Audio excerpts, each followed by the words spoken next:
आज समझते हैं सच्ची स्वतंत्रता किसे कहते हैं।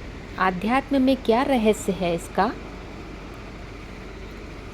सवाल पैदा होता है, स्वतंत्रता किससे किससे हम आज़ाद होना चाहते हैं।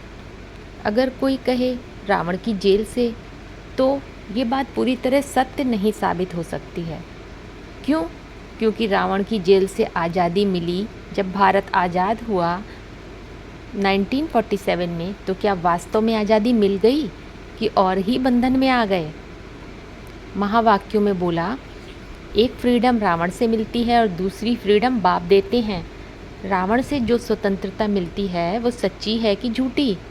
गांधी जी ने स्वतंत्रता दिलाई तो स्वतंत्र हुए कि और ही बंधन में आ गए। माताओं ने सब कुछ दे दिया, सोना जेवर चांदी, फिर और भी ज़्यादा बंधन में आ गई। ऐसे ही स्थूल में भी हुआ। भारत देश को तो आज़ादी मिल गई, लेकिन भारतवासी और ही गुलामी की जंजीरों में जकड़ गए। अंग्रेज़ तो चले गए, लेकिन अंग्रेजियत छोड़ गए। तो चिंतन करिए कि कौन ज़्यादा पावरफुल, सूक्ष्म ज़्यादा पावरफुल या स्थूल। अंग्रेजियत से अंग्रेज हैं, अंग्रेज से अंग्रेजियत नहीं। अंग्रेजियत मानसिक है और अंग्रेज स्थूल। शरीर से व इंद्रियों से आज़ाद रहना तो छोटी बात है, लेकिन मन से आज़ाद रहना, मुक्त रहना बहुत बड़ी बात है। मानसिक बंधनों से मुक्ति सबसे बड़ी मुक्ति होती है। रावण है पर रूपी प्रकृति। जिस पुरुषार्थी को ये समझ में आ जाता है कि हम आत्मा हैं, अपने पुरुषपन का भान जागृत हो जाता है, तब उसे पर रूपी प्रकृति बांध नहीं सकती है। फिर पुरुष को बंधन किस चीज़ का होता है?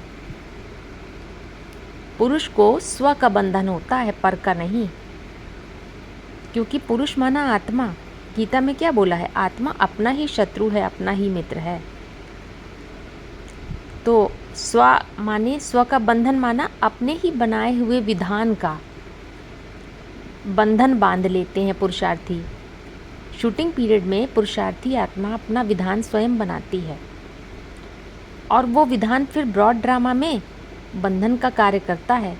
क्यों? क्योंकि ब्रॉड ड्रामा में आत्मा की स्मृति रहती नहीं है, तो विधान को भूल जाते हैं।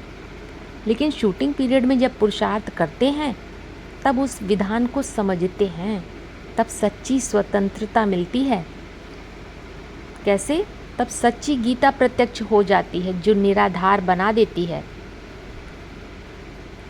ये गीता पुस्तक की बात नहीं है। गीता एक सच्ची गीता प्रकृति है, मूल प्रकृति। बुद्धि रूपी पाँव के नीचे से जमीन खींच लेती है, इसीलिए वो परम स्वतंत्रता है। क्योंकि तब ऊंचा उड़ते हैं। ज्ञान और योग का ऐसा मेल होता है मन बुद्धि के आधार पर कि एक और एक मिलकर 11 हो जाते हैं। तब पावरफुल वाइब्रेशन तैयार होगा, जो उसके अंदर जो आएगा वो चेंज हो जाएगा। हर मन बुद्धि रूपी आत्मा अपने लिए पुरुषार्थी जीवन में अपना विधान बनाती है। जिस विधान के अनुसार सभी परिभाषा वो स्वयं तैयार करती है। तो जैसे कि ज्ञान जल को परिभाषा में बांध दिया, तो उसकी जो एनर्जी है वो कैसा काम करेगी? डैम की तरह, बांध की तरह ड्रामा में काम करेगा। वो शक्ति का रूप ले लेगा, ग्रेविटेशनल फोर्स की तरह काम करेगा। वो गुरुत्वाकर्षण की पावर उसको ब्रॉड ड्रामा में पूरी स्वतंत्रता का अनुभव नहीं करा सकती, उसको नीचे खींच लेती है। इसीलिए भगवान कहते हैं, मैं जब आता हूँ तो मैं भी इस ड्रामा के बंधन में बांधा हुआ हूँ। शिव बाबा कहते हैं ना, मैं भी ड्रामा के बंधन में बांधा हुआ हूँ। तो यहाँ समझने की बात है, जिसने अपना विधान बनाया पुरुषार्थी जीवन में विधि के अनुसार, तो वो उन नियमों को तोड़ नहीं सकता है। जैसे कोई पिता होता है, अपने परिवार के लिए नियम कानून बनाता है, तो वो खुद भी उस पर चलता है, तभी सब उसको फॉलो करेंगे। तो वो अपने नियमों में बंध जाता है, अपने ही बनाए हुए नियमों में। तो यहाँ यही समझने की बात है। तो ब्रॉड ड्रामा में बंध जाते हैं, तो पूरी स्वतंत्रता का अनुभव नहीं कर सकते हैं। तो वो उनको विधान खींच लेता है वहाँ पे। वास्तव में सच्ची स्वतंत्रता का अर्थ तो स्थिति के आधार पर भिन्न भिन्न हो जाता है। जो जिस स्थिति में जी रहा है, बंधन महसूस करता है, उन्हीं से आज़ादी को स्वतंत्रता समझता है। आज की भौतिकवादी भोगवादी संस्कृति में भोग भोगने की आज़ादी मिल जाने को ही सच्ची स्वतंत्रता समझते हैं। कोई इंद्रियों के बंधन में है, गुलाम है, तो समझता है इन बंधनों से आज़ाद हो जाएं। कोई बीमारी के बंधन में है, उससे आज़ाद होना चाहता है। पशु पक्षी पिंजरे में कैद हैं तो वो उनसे आज़ाद होना चाहते हैं। तो स्वतंत्रता भी सापेक्ष है, रिलेटिव है। ब्राह्मण जीवन में किसी को मधुबन जाने की आज़ादी नहीं है तो वो इस बंधन से मुक्त होना चाहेगा। लेकिन जो आध्यात्म में उतर गया, माना स्वयं को पुरुष रूप पुरुषार्थी समझता है, उसके लिए क्या है स्वतंत्रता? हमारे संविधान में भी ये बात बताई गई है। वाक और अभिव्यक्ति की स्वतंत्रता, ये सबसे बड़ी स्वतंत्रता है। माने सुप्रीम कोर्ट ने माना है ये सभी प्रकार की फ्रीडम का आधार है। तो आध्यात्म में क्या होता है? सत्य की अभिव्यक्ति की स्वतंत्रता, जिसे कहते हैं स्पिरिचुअल डेमोक्रेसी, जिससे सभी प्रकार की फ्रीडम का, स्वतंत्रता का आधार बताया गया है। सत्य की अभिव्यक्ति माना अपने अपने समय पर भिन्न भिन्न तरीके से सत्य की अभिव्यक्ति ही वेद कहलाती है। विद माने जानकारी, और जो अभिव्यक्ति हुई वो वेद कहलाती है, जिसके लिए शास्त्रों में बोला है एको सद विप्रा बहुधा वदंती। वास्तव में यही सच्ची स्वतंत्रता की प्रमाणिकता है। माना कि सत्य को अनेक तरीके से अभिव्यक्त करने की स्वतंत्रता आ जाना। सिर्फ सनातन धर्म, सत्य सनातन धर्म में ही सच्ची स्वतंत्रता है, और धर्मों को अपने अंदर समाने की। क्यों?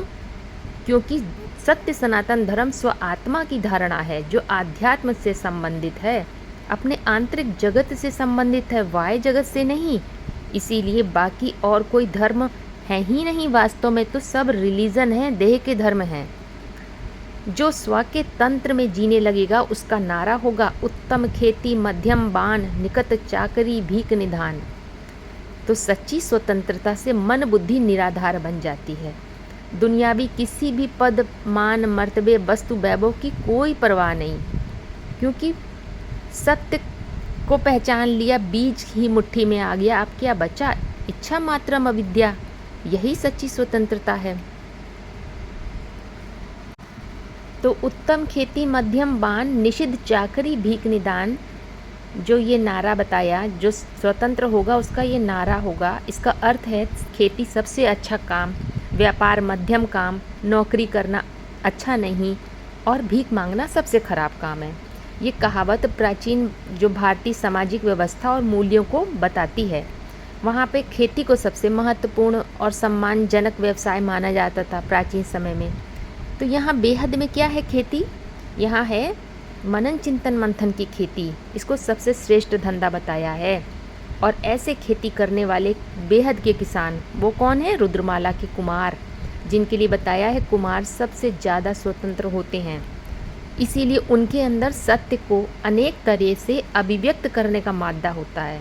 किस आधार पर? कुमारपन के आधार पर। महावाक्यों में बोला है कुमार जो चाहे सो कर सकते हैं। वो चाहें तो ऊंचे से ऊंची उड़ान के आधार पर सत्य संकल्पों के द्वारा नई दुनिया की स्थापना कर दें, अथवा अपनी सूक्ष्म स्थिति के द्वारा आत्मिक बम बनाकर पुरानी दुनिया को विनाश कर दें। कुमार का मतलब है हद के कुमार की बात नहीं है। कन्या और माता का भी चोला होगा, लेकिन कुमारपन काम कर रहा है पुरुषार्थी जीवन में, अपने को आत्मा समझा है, तो वो कुमार है। उसने कुमारपने की परिभाषा को सेट कर लिया तो फिर अपनी मूल स्वतंत्रता को कभी नहीं छोड़ेगा। इसीलिए सत्य सनातन धर्म का स्थापक सनत कुमार को बताया है। और ड्रामे में वो कुमार चाहे जैसा भी रोल करे, पत्नी का, बहन का, कन्या का, माता का, लेकिन कुमारपन सदैव कार्य करता रहेगा उसके अंदर। तो असली स्वतंत्रता है कुमारपन के आधार पर कॉस्मिक इंटेलिजेंस से जुड़ जाना, परम बुद्धिमत्ता से जुड़ना, विराट अस्तित्व से एकाकार हो जाना, जिससे सीमित बुद्धि का क्षुद्रपन स्वतः ही छूट जाता है, उसमें बंधन जिसमें लगा हुआ था। परम बुद्धिमत्ता से जुड़ जाता है तो वो निमित्त बन जाता है, सत्य की अभिव्यक्ति के लिए पात्र बन जाता है। उसके द्वारा भिन्न भिन्न तरह से सत्य की अभिव्यक्ति होती है। यही है सच्ची और असली स्वतंत्रता।